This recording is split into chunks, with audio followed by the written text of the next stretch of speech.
Take Care, Good Night by Shelley Moore Thomas. Pictures by Paul Meisel.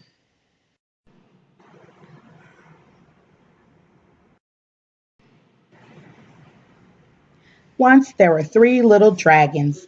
The dragons lived in a deep, dark cave that was in the king's forest. But the dragons were very happy in their cave. They had a good friend. He was called the Good Knight. Every day he rode his horse, clippity clop, clippity clop, to the dragon's cave to say, "Good morning, good dragons." "Good morning, good night," replied the dragons.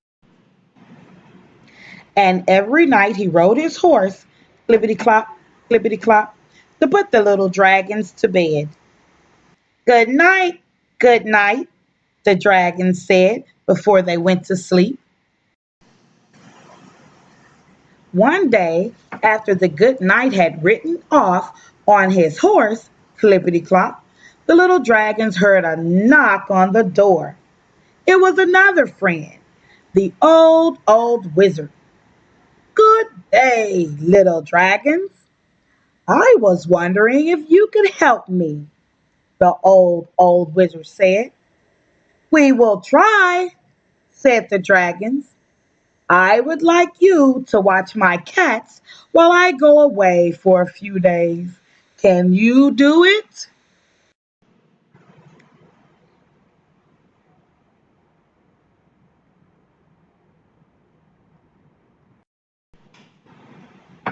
The dragons had never watched cats before, but the good knight had taught them that it was good to do good deeds.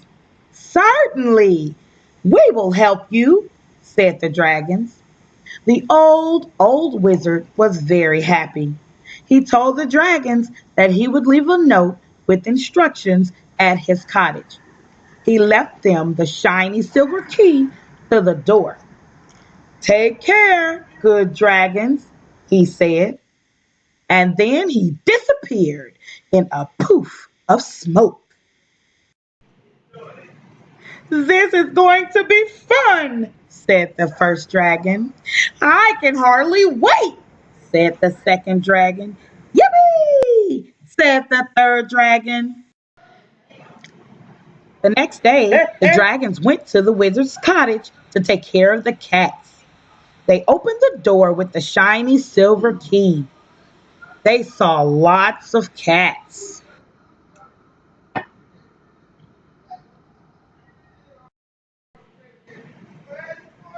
They found the wizard's note on the counter. There was only one problem. The dragons didn't know how to read. "I think the first thing we're supposed to do is take the cats swimming in the lake," said the first dragon. So the dragons gathered up the cats and took them to the lake for a swim.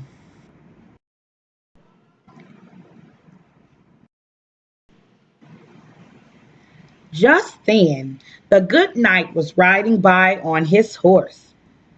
"Good day, good dragons," said the good knight. "What are you doing?" "We are taking the wizard's cats for a swim," said the dragons. "He told us to." Cats swimming. That did not seem right. But if the old wizard said so, it must be true. "Very well," said the good knight. "Carry on." But the cats did not like swimming. They did not like it one bit. They howled and yowled. They quivered and shivered until the little dragons took them home. Then the little dragons looked at the wizard's note to see what to do next. "I think it says to put the cats in the cupboard," said the second dragon. So the dragons put the cats in the cupboard.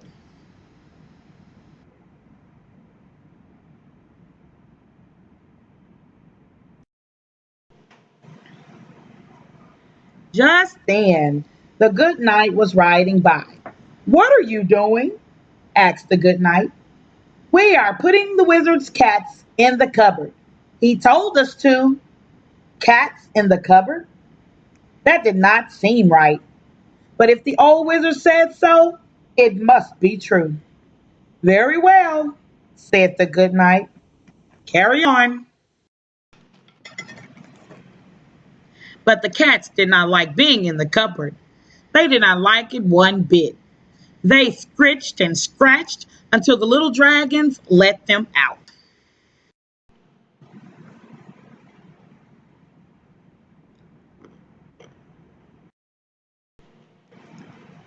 By then, the cats were very thirsty and very hungry, and so were the little dragons. But they looked at the note once more. "I think now we are supposed to take the cats camping," said the third dragon. So the dragons took the cats out camping under the stars. "What are you doing?" asked the good knight, who was coming to bring the dragons back to their cave. "We are taking the cats out camping," said the dragons. "The old wizard told us to." Cats camping? That did not seem right. But if the wizard said so, it must be true. "Very well," said the good knight. "Carry on." But the cats didn't like camping. They didn't like it one bit. They jumped and bumped. They clawed and pawed. They cussed and fussed and hissed. And they would not even eat one toasted marshmallow.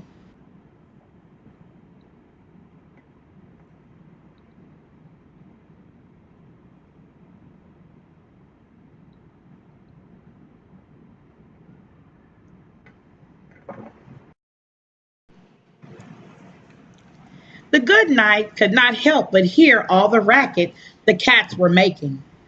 "Something doesn't seem right," he thought. Back he rode to the wizard's house. Clippity clop.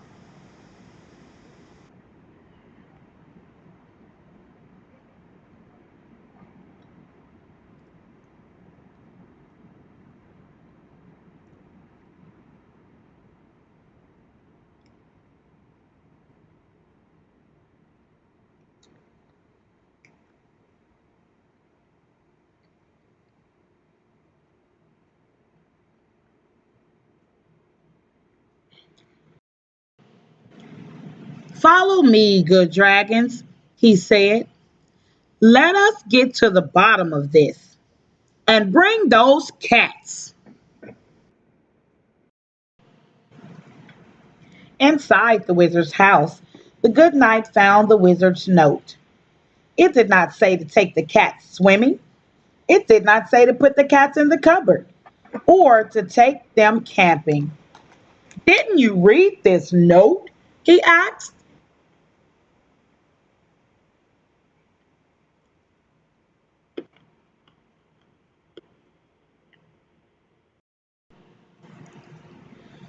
The dragons hung their heads, their eyes filled with drippy, droppy tears. "We told him we could take care, but we don't know how to read," they confessed. So the good knight read the note to the dragons. First, they gave the cats water. Then they fed the cats food from the cupboard. And they put the cats in their beds to sleep.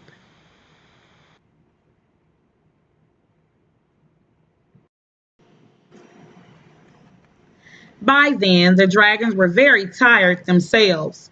The good knight walked them back to their cave and tucked them in for the night.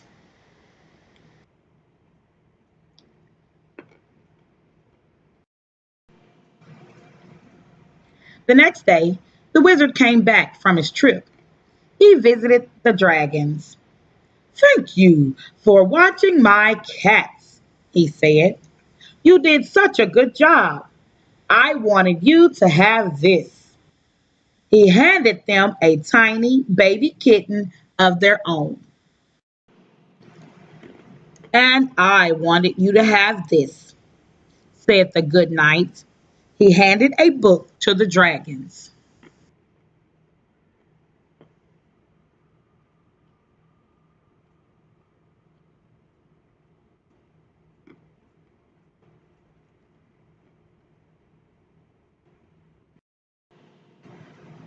It was a book about learning to read.